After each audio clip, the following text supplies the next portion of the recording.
Hey, what's up guys? Look at me, I got another video coming. This video is going to be about these stupid things. If you know what this thing is, I'm sorry. This is the green connector from the RAMPS boards that the 3D printers use. At least the ones that the Folger Tech kits come with. There's plenty of other open source 3D printers, or even not open source, I believe, that use the RAMPS board. If you use the RAMPS board, this is the input power connector, basically.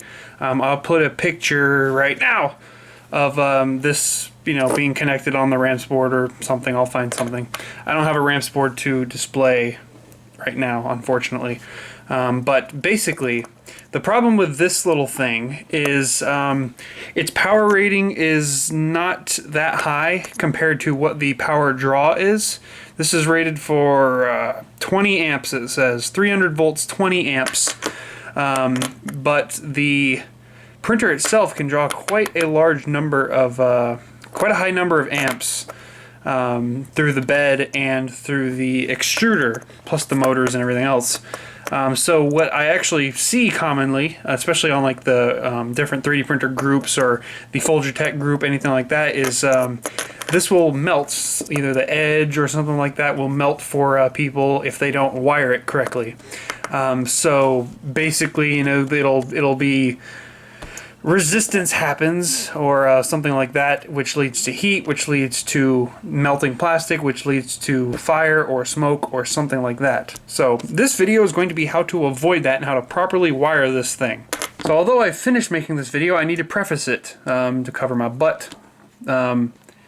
I am not responsible if you screw anything up. I'm not responsible if you do this wrong and blow up stuff. I'm not responsible if this catches on fire anyway. I'm not responsible for anything. You do this at your own risk, blah, blah, blah. Folger Tech is also not responsible for any of this stuff. Folger Tech is my employer, but they are not responsible for anything that I do on this YouTube channel. So it's not their fault. It's not my fault. If you screw something up and you catch things on fire or something gets damaged, this is just a how to connect this thing correctly, how to not screw up the wires and not catch things on fire, okay? Thank you. Continue with the video. So the first thing I see happen usually is people will just strip the wire with strippers, automatic strippers, regular wire strippers, even some other, just scissors or something like that.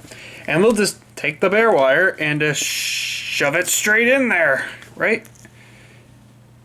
Yeah, don't do that. Please, come on, don't do that. That is a great way to electrocute yourself, catch this thing on fire, catch your house on fire, catch your children on fire, catch your dog on fire, and I'm sure most of us care about those things, so you don't want to catch them on fire, okay? Whenever you strip down some of this wire right here, you need to insert it right into these holes. It'll depend on which one it is. 2 of these are positive, 2 are negative, etc. But you need to put them into these holes and then tighten down on these screws, and there you go. But here's the thing, you really want this to be tight and tinned. That is the biggest thing people don't do, is they don't tin the ends. You can strip this all you want, you can even twist it all you want, but as soon as you go to insert it in there, it doesn't matter how tight you have it. You can try to push and you just want to get it in there because you really want the printer to be fired up soon, and you get it in and you just tighten it down and everything's good, right? It looks perfect, but look at that. That causes fires. This causes bad things to occur. Oh my god, I'm disoriented. The monitor that I'm looking at is upside down and it's throwing me off. Anyway, shit like this is bad, okay? Basically, that's what's going on. And if you have that shoved in there and a wire gets loose and touches one from next to it and words and stuff, if this happens and this is a negative and the same thing happens to the wire next to it and it's positive, you're going to get shorting. When you get shorting, you get bad things happening. Okay, so strip the wire, twist the wire, make sure everything's nice and tight. Come on, focus. Look at that. See? You want it tight. And then you want to tin the ends. Those of you who are good at soldering, or you've done it for a while, you know what the hell that is, and you probably already do it and haven't had issues. But those of you who have had issues, you probably didn't do this. Now, that's not to say that some other defect with this occurred and that's why it melted, but this is going to eliminate 99.9% of the issue. You just take your soldering iron, you have the you know, the solder and everything like that. Of course, this is not how you should do it. You should have a helping hand holding this, and you should be using the solder, but basically, you know, whatever. And you want to tin the ends. Let's see if we can get an action cam. We got an action cam. So basically you're just going to, well, look at that smoke. Don't breathe that in, by the way. And see how I'm just heating it up and just slowly letting the solder flow on. Those of you who do soldering correctly, you know how to do this correctly. The whole point is you want to cover the entire end with solder, so it looks like that. Right? Come on, you frickin' hell, focus. Well, you get the idea. It's soldered. By the way, don't hold it. My hands are on fire right now. This is not a guide on how to properly solder. This is a guide on how to not catch your house on fire. And if you know how to properly solder, you're not going to catch your house on fire, hopefully. So, you see that right there. Now it's tinned. This is what's called tinning. So now if you try to unravel this, it's not going to, because the whole thing's basically one big blob of metal now. I had the unfortunate realization that I had my camera propped up on the screwdriver that I'm using for this, because I'm an idiot. So, see that? Flat head, a tiny little one.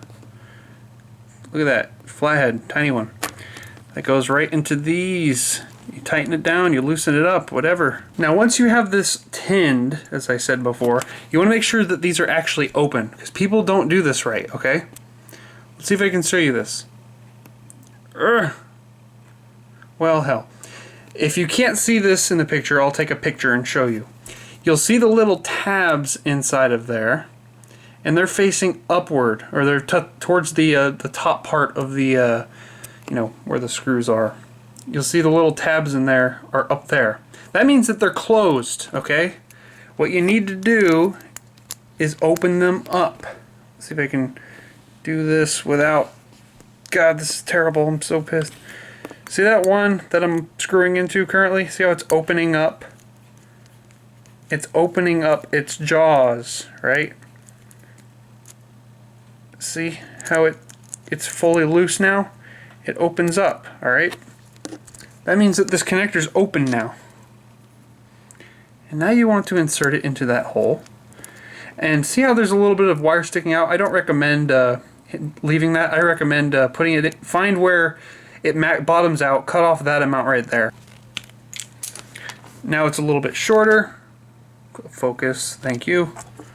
And now insert it in there. So now when you lock it down, the wire is, or the insulation on the wire is just meeting the edge. Just on the outside, preferably.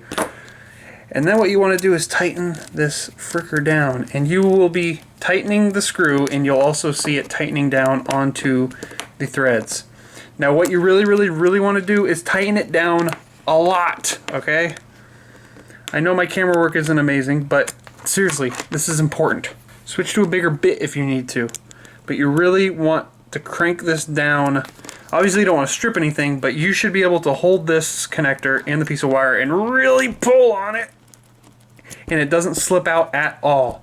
Okay? If it pops out, you did it wrong, you need to tighten it more, something like that. When you tin that end, and you solder the end like I showed you, and you lock it down in there, it really gets a good pull on that. And you cannot pull this off accidentally or something like that. It's not going to pop off accidentally. And if you look in there, you should see no frayed wires or anything like that sticking out so it bumps into the other ones. You know, something like that. You do not want any loose wires or anything. Make sure that is tight as it'll go. And inside there, you know, you can't really see anything, but there's connectors in there. So just do the same thing for the rest of the wires. You need to do that. Follow the schematic for the printer. All the Folgertech ones are the same, but you know, may vary. You know, your results may vary, but then you just stick this on right to the ramps and it should work just fine. You shouldn't have any problems with this catching on fire. Every single one that I see someone, you know, there's melted or something like that, there's just frayed wires everywhere, and they just barely locked it in, or the wire came out and was touching something and it was shorting, and there you go. If you do this, you will reduce your chance of catching on fire. Like I said, strip it out about the length that you need to right here. Tin the ends with some solder so it doesn't loosen up and it's all one locked in nicely, beautifully like that. See how nice that looks? And you stick it in there, make sure the door is open. You'll see what it is. You loosen up the screw and you'll see it open up. You tighten up the screw, you'll see it tighten up. Okay, it's probably going to be closed by default, so you're going to have to loosen it before you lock anything in. And see, if you pull on it really freaking hard and it doesn't pop out, you're doing good. So, please do this correctly. This is extremely important because I don't want your shit to catch on fire. I don't want your 3D printer to catch on fire. Like I've told you guys before, I'm the tech support for Folger Tech, and you would be surprised how many people message me saying, "Oh, the thing caught on fire, it melted or whatever," and it just there's this wires sticking out everywhere and it's a rat nest. I'm like, well, that's why. It's because you didn't do it right. So please do this correctly. If you did catch something on fire and now you're trying to figure out why, this is probably why. You really want to lock this in correctly. This has a lot of current going through it, so you want to reduce the amount of whatever I'm trying to think of, resistance and any space, any gaps that are connecting to everything. You really want to reduce any variables, so it's just getting everything from the wires directly into the board, and this has the least amount of stress and heat on it, so nothing melts. I've had 3D printers, my proofs I've had for a year and a half, over a year and a half at this point, and I've never had one single issue with it. But I've seen people who have had 4 or 5 of these connectors and melted all of them. So yes, these connectors are stupid. We at Folger Tech are actually looking into other options to avoid these connectors and maybe ramps altogether. Nothing final, nothing big right now. This is just an idea. We're looking into things because these are stupid. These aren't really that good of connectors, but you can avoid breaking things just by doing this correctly. By the way, any wires that go together, you should always tin the ends. You should never not leave it unsoldered. If you're afraid of soldering, you shouldn't be building a 3D printer. It's just the sad hard truth of it. You really should be tinning the wires, soldering everything, making sure the stuff's insulated from each other, etc. It's darker because I forgot to record an outro. Yeah, so hopefully this helped. Hopefully this actually helps you guys, and please do this right. So if you found this helpful, thank you. You can comment in the bottom or subscribe or like or whatever. It's all helpful to me. Keep up with my videos. I do stuff like this, and I'll be doing other videos for the 3D printers, Folger Tech especially. Thank you for new subscribers, old subscribers, all you guys who support me. Found this helpful. You guys are great. Thanks to Folger Tech for providing me with 3D printers and a couple spare parts, especially this green connector. I actually didn't have an extra one, and conveniently I got sent one, so I was able to make this video. So thank you so much for everyone, and hope this helped, and until the next time, I will see y'all later.